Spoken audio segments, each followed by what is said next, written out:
Hello students, अपना जो lesson चल रहा था केमिकल काइनेटिक, उसमें अपन ने लास्ट टॉपिक किया था, वो किया था फर्स्ट ऑर्डर रिएक्शंस। ठीक है, फर्स्ट ऑर्डर रिएक्शंस के लिए मैंने आपको ये इक्वेशन दी थी K = 2.303 upon T log R0 upon में R।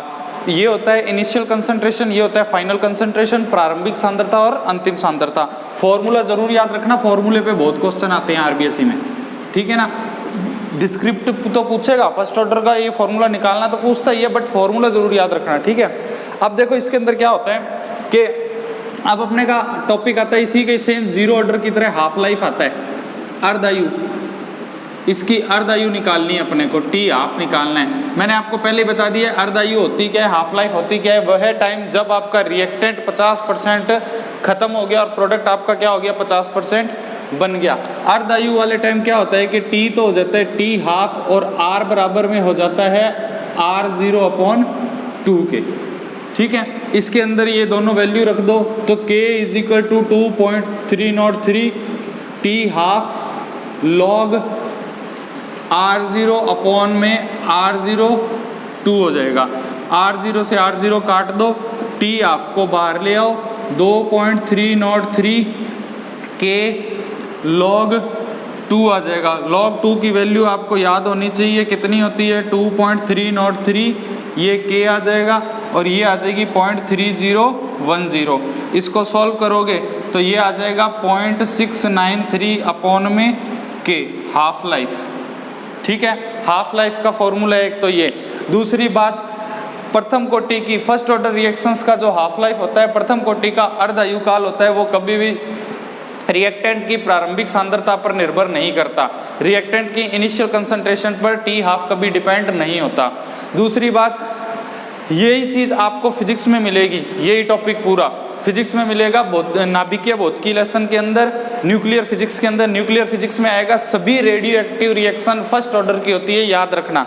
सभी रेडियो एक्टिव रिएक्शन, यूरेनियम वगैरह की जितनी रिएक्शन होती है वो सभी कौन सी होती है, फर्स्ट ऑर्डर की होती है। तो उसमें आप अर्धायु निकालोगे तो इस फॉर्मूले से ही अर्धायु निकालोगे। ठीक है बेटा, इतनी चीज होगी। अब बात ये आती है कि प्रथम कोटि की अभिक्रिया के एग्जाम्पल, प्रथम कोटि की अभिक्रिया के एग्जाम्पल की बात करते हैं। तो देखो एग्जाम्पल के अंदर आप एक तो लिखना H2O2 का अपघटन, H2O2 का टूटना। ठीक है, H2O2 का टूटना, इससे H2O बनता है प्लस हाफ O2 बनता है। ये फर्स्ट ऑर्डर रिएक्शंस का उदाहरण है, प्रथम कोटि की अभिक्रिया का उदाहरण है। उदाहरण जरूर याद रखने हैं। सुक्रोज का अपघटन, सुक्रोज का फॉर्मूला क्या है, C12H22O11 प्लस H2O, इससे बनेगा ग्लूकोज और फ्रक्टोज C6H12O6 और C6H12O6, इससे बनेगा ग्लूकोज और फ्रक्टोज। ठीक है, ये भी क्या है, फर्स्ट ऑर्डर रिएक्शन है, ये सूडो फर्स्ट ऑर्डर रिएक्शन है, ये भी ध्यान रखना। छद्म प्रथम कोटि की अभिक्रियाएं भी से आप बोल सकते हो सूडो फर्स्ट ऑर्डर रिएक्शन। वो रिएक्शन जिसमें रिएक्टेंट 2 हो मगर H2O क्या है, अधिक मात्रा में है। यहाँ पे अधिक मैंने हालांकि लिखा नहीं है, H2O है, इसकी सांद्रता का कोई प्रभाव नहीं पड़ेगा। सुक्रोज अपघटित होगा और ग्लूकोज और फ्रक्टोज बनेगा। ठीक है, तीसरा एग्जाम्पल इसका आप करोगे, सभी radio active reactions, all radio active reactions, सभी रेडियो एक्टिव रिएक्शन क्या है, फर्स्ट ऑर्डर रिएक्शन है। SO2Cl2 थायोनिल क्लोराइड का टूटना भी क्या है, फर्स्ट ऑर्डर रिएक्शन है। ठीक है, थायोनिल क्लोराइड का टूटना क्या है, फर्स्ट ऑर्डर रिएक्शन है। उसके बाद 2N2O5 का टूटना, ये भी क्या है, फर्स्ट ऑर्डर रिएक्शन है। इसमें क्या बनेगा, एक बनेगा NO2 और एक बनेगा O2। तो ये आपके क्या हो गए, फर्स्ट ऑर्डर रिएक्शंस के एग्जाम्पल हो गए। क्लियर।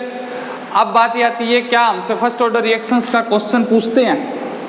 ठीक है, तो क्वेश्चन की जब मैं बात करूं, ठीक है, अगर किसी को वीडियो फास्ट लगता है तो बच्चों सुनो, आपके YouTube के ऊपर की तरफ 3 बिंदियां सी बनी हुई है, उस बिंदी में जाना, उसमें YouTube के वीडियो की स्पीड लिखा होता है। उस स्पीड को आप तेज भी कर सकते हो, धीरे भी कर सकते हो। तो आप स्पीड में जाना और वहां से वीडियो को एकदम स्लो करके आराम से पढ़ सकते हो, 4 बार रिवाइज करके पढ़ सकते हो। इसीलिए आपको YouTube पे ये सारे वीडियो दे रहा हूँ। ठीक है, तो किसी को इस चीज़ में प्रॉब्लम हो तो एक बार स्पीड को कम ज़्यादा किया जा सकता है। ठीक है, अगर मान लो ऑफलाइन क्लास होते, वहाँ मेरी स्पीड होती, आप मेरे को बोलते तो था। अगर आप ऐसे कहते हो कि सर की स्पीड ज़्यादा है तो YouTube पे स्पीड कम ज़्यादा तो आप खुद कर सकते हो। ठीक है, तो थोड़ा उसका ध्यान रखना। अब देखो एक क्वेश्चन पूछा जाता है K is equal to 203 T log R0 upon R में, ठीक है। एक क्वेश्चन है, कोई अभिक्रिया है, कोई रिएक्शन है, वो 50% कंप्लीट होने में 50% कंप्लीट होने में कितना समय लेती है? 50 मिनट लेती है। बताओ 80% कंप्लीट होने में, ठीक है, कितना टाइम लेगी? आगे बात समझ में? कोई रिएक्शंस है 50% कंप्लीट होने में 50 मिनट लेती है, 80% कंप्लीट होने में कितना टाइम लेती है? ये से क्वेश्चन ऑब्जेक्टिव टाइप भी बहुत आते हैं, डिस्क्रिप्टिव भी बहुत आते हैं, आरबीएससी भी बहुत पूछती है। तो देखो फर्स्ट ऑर्डर रिएक्शंस की इक्वेशन अपन को याद रखनी है और अपने से क्या पूछा है? टाइम पूछा है। तो सबसे पहले मैं 50% की बात कर रहा हूँ, ठीक है। टी 50% लिख दो यहाँ पे, 2.303 के लिख दो, लॉग लिख दो। देखो शुरू में अपना रिएक्टेंट कितना है? 100 है, और रिएक्शन शुरू होने के बाद हमारा रिएक्टेंट कितना हो गया? 100 माइनस 50, क्योंकि 50% क्या हो गया? कंप्लीट हो गया। ये थी प्रारंभिक सांद्रता, ये थी अंतिम सांद्रता, इनिशियल कंसंट्रेशन और फाइनल कंसंट्रेशन, ठीक है बेटा। अब देखो इनिशियल कंसंट्रेशन आपने कितनी डाली? 2.303 के लॉग, इसको सॉल्व करोगे तो ये कितना आ जाएगा? 50 से 100 को काटा तो लॉग 2 आ गया, इसको यहीं छोड़ देना, ठीक है। उसके बाद मैं बात करता हूँ T 80% की, इसको कैसे लिखोगे? 2.303 के लॉग 100 और 100 माइनस क्या हो जाएगा? 80 हो जाएगा। 80 क्यों हुआ? क्योंकि 80% कंप्लीट होने में कह रहा है, मतलब रिएक्टेंट आपका 80% खत्म हो जाना चाहिए, तो रहा कितना? 20%। और यहाँ पे कौन सी कंसंट्रेशन लिखते हैं? जो रह गई है वो लिखोगे। ऊपर क्या लिखोगे? जो आपको 100% जो कंसंट्रेशन हम लेते हैं वो लिखोगे। अब इसको सॉल्व करोगे तो ये हो जाएगा 2.303 के लॉग 5 आ जाएगा। देखो ये 20 आ गया, 20 से 100 को काटा तो कितना आ गया? 5 आ गया। अब आपसे क्वेश्चन क्या पूछा है? क्वेश्चन पूछा है जो पूछा जाता है वो ऊपर लिखा जाएगा और जो दिया गया है वो नीचे लिखा जाता है, ठीक है। जो पूछा गया उसको ऊपर लिख दो, जो दिया गया उसको नीचे लिख दो।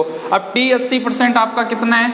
वो है 2.303 के लॉग 5, और T 50% कितना हो गया? इसी के आगे इनटू करके आप लिख सकते हो, आपको यहाँ दिखेगा नहीं तो बता देता हूँ। इसी के आगे इनटू करके अगर आप लिखना चाहो तो यहाँ लिख लो, ठीक है। यहाँ लिखो T 80% अपॉन में T 50% लिखा, ठीक है। और इसको कैसे लिखोगे आप? 2.303 के लॉग 5 इनटू में, अब के को ऊपर कर दो, 50% वाले को लेके आएंगे तो घुमा के उल्टा हो जाएगा, ये 2.303 लॉग 2 हो जाएगा, ठीक है। बात समझ आ गई इतनी? अब इसमें से क्या होगा? इसमें जो चीज़ कट रही है उनको काट भी दो, तो ये लो 2.30 से ये कट गया, के से के कट गया, log 5 अपॉन में log 2 आ गया, ठीक है। log 5 अपॉन में log 2 आ गया, तो इसको लिखोगे T 80% log 5 अपॉन में log 2 इंटू में यहाँ 50 लिख देना। ये जो 50% था इसको क्या कर दिया अपन ने? इंटू में लेंगे। अब देखो log 5 की वैल्यू 0.69 के आसपास होती है, log 2 की वैल्यू 0.30 के आसपास होती है, और इनटू में क्या होता है? 50 होता है, ठीक है। अब बात ये रही है हम log की वैल्यू कैसे याद रखें? मैथ वाले रख लेंगे, बायो वालों की दिक्कत आएगी, एचजी में जो ये केमिस्ट्री पढ़ रहे हैं उनके भी दिक्कत आएगी, तो उनके लिए इलाज बता रहा हूँ। इसको याद करने का एक तरीका है, जो log दिया है ना उससे आगे की एक संख्या ले लो पॉइंट में, जैसे log 2 की वैल्यू 0.3 के आसपास ले लो, log 4 की वैल्यू 0.5 के आसपास ले लो, log 5 की वैल्यू 0.6 के आसपास ले लो। ऐसे लगभग में आंसर आपका आ जाएगा, वो भी सही होगा, ये नहीं कि आप डिट्टो बुक वाले आंसर ही दो, ठीक है। इसको सारे को सॉल्व करोगे तो आपका जो टाइम आ जाएगा, ठीक है, वो मिनट में आप बता दोगे, क्योंकि यहाँ पे 50 मिनट क्वेश्चन दिया गया है। इसको सॉल्व करने पे जो भी आएगा 116 पॉइंट समथिंग शायद ऐसे कुछ आएगा, ठीक है। तो ये आंसर आप करके देखोगे। फर्स्ट ऑर्डर का न्यूमेरिकल इससे टफ नहीं आता है, इतना ही न्यूमेरिकल आता है। तो ये है कि ऐसे न्यूमेरिकल की आप प्रैक्टिस कर करके देखो, सारे क्वेश्चन सॉल्व होंगे, ठीक है बेटा। उसके बाद देखो बात करते हैं अपन फर्स्ट ऑर्डर रिएक्शंस के बाद अपन इसके कुछ क्वेश्चनों की बात कर लेते हैं, ठीक है। क्वेश्चन में आता है मेन, तो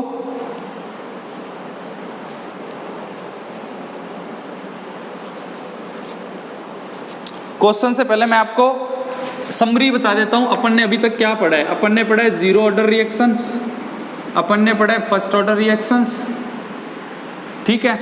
जीरो ऑर्डर के लिए हमने क्या पढ़ा था? के की वैल्यू पढ़ी थी, जीरो ऑर्डर के लिए आपने क्या पढ़ा है, के की वैल्यू पढ़ी थी और वो कितनी आई थी, K is equal to R naught minus में आर अपॉन में टी। इसकी टी आपकी वैल्यू कितनी आई थी, आर नॉट अपॉन में 2k। इसकी k की यूनिट कितनी थी, वो थी मोल लीटर इनवर्स सेकंड इनवर्स। मतलब ये तीन चीज तो आपको 101% आनी चाहिए। फर्स्ट ऑर्डर के लिए k क्या निकाला, 2.303 t log r0 अपॉन में r। इसके लिए t हाफ क्या निकाला, 0.693 और k निकाला था। इसकी यूनिट कितनी आपने निकाली थी, वो आपने निकाली थी सेकंड इनवर्स k की। मतलब ये तीन फॉर्मूले ऐसे हैं जो आपको हर कीमत में आने ही चाहिए, ठीक है। अगर ये तीन फॉर्मूले नहीं आएंगे ना तो कई क्वेश्चन ऐसे हैं जो आपको बिल्कुल ही नहीं आएंगे। तो इन तीन को आप पहले तैयार करोगे, ठीक है बेटा, ये चीज होगी। अब अपने बात करते हैं, आपको हाफ लाइफ का मान लो क्वेश्चन दे दिया, ठीक है। क्वेश्चन क्या दिया जाएगा, लास्ट टॉपिक अपन ने हाफ लाइफ ही किया तो मैं हाफ लाइफ से रिलेटेड भी एक क्वेश्चन बता दूं। क्वेश्चन दिया गया किसी अभिक्रिया के लिए वेग स्थिरांक का मान, ठीक है। एक रिएक्शन है जिसके लिए k की वैल्यू दी गई है आपको और वो वैल्यू कितनी दी गई है, 693 इंटू 10 की पावर -5 सेकंड इनवर्स, ठीक है। तो इस अभिक्रिया का अर्ध आयुकाल बताओ। इस रिएक्शंस का टी हाफ आपको क्या करना है, बताना है, ठीक है। इसका टी हाफ आपको क्या करना है, बताना है। अब बात ये आ रही है इसका टी हाफ आप कैसे बताओगे, ठीक है। तो देखो इसका टी हाफ बताने के लिए ये होता है कि आपके पास फर्स्ट ऑर्डर का फॉर्मूला है, T half is equal to 0.693 upon में क्या था, के था। तो टी हाफ अपने को निकालना है, 0.693 है और के की वैल्यू दी गई है 693 इंटू 10 की पावर -5 सेकंड इनवर्स दी गई है, ठीक है।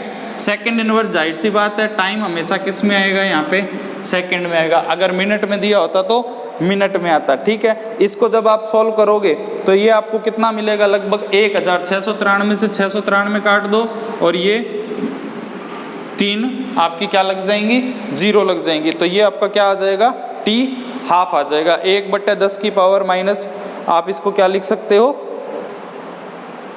ठीक है, 3 भी लिख सकते हो, ठीक है बेटा। इतनी चीज होगी। अब ये है टी हाफ का आपका ये क्वेश्चन क्लियर है। तो टी हाफ का क्वेश्चन करने के बाद अपने बात करते हैं कि आपको हो सकता है कि एक क्वेश्चन ऐसे भी मिल जाए,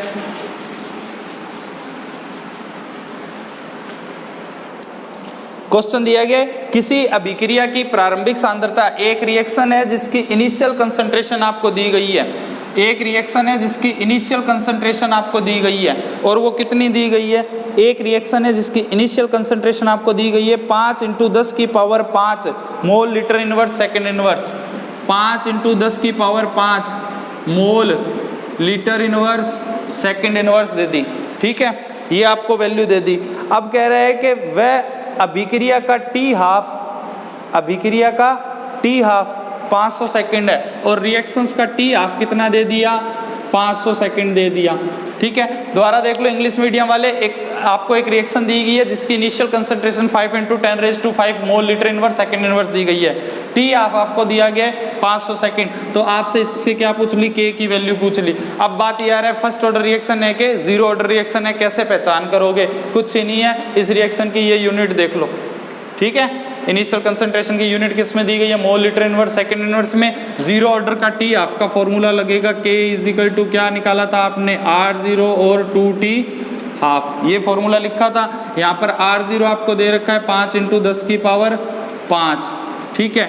और टी हाफ आपको कितना दे रखा है, टी हाफ आपको दे रखा है 2 इंटू में 500, 2 इंटू में 500। तो इस पूरे को आप क्या करोगे, सॉल्व करके देखोगे। इस पूरे को आप सॉल्व करके देखोगे तो ये आपका लगभग 500 के आसपास ही आ जाएगा, ठीक है। ये आपका 500 के आसपास ही के की वैल्यू आ जाएगी। कोई दिक्कत बेटा, ठीक है। 5 से 5 काट दिए, 2 0 से इसके 2 0 काट दो, ठीक है। और इसको पूरे को सॉल्व करोगे, 2 से 10 को काटोगे 5 आएगा, 2 0 अपने शेष रह जाएंगे। तो 500 के आसपास लगभग इसका आपका आंसर आएगा, ठीक है। तो आज के वीडियो में आपको इतना ही कराता हूँ। और वैसे क्या है कि ना कुछ क्वेश्चन है संबंध ज्ञात करने के, जैसे मैंने अभी फर्स्ट जो क्वेश्चन कराया उससे रिलेटेड 2-4 क्वेश्चन और हैं, तो आपको वो और देखने होंगे। कोई दिक्कत यहाँ तक हो तो तो ज़रूर कमेंट करके बताओगे। ठीक है बेटा, थैंक यू।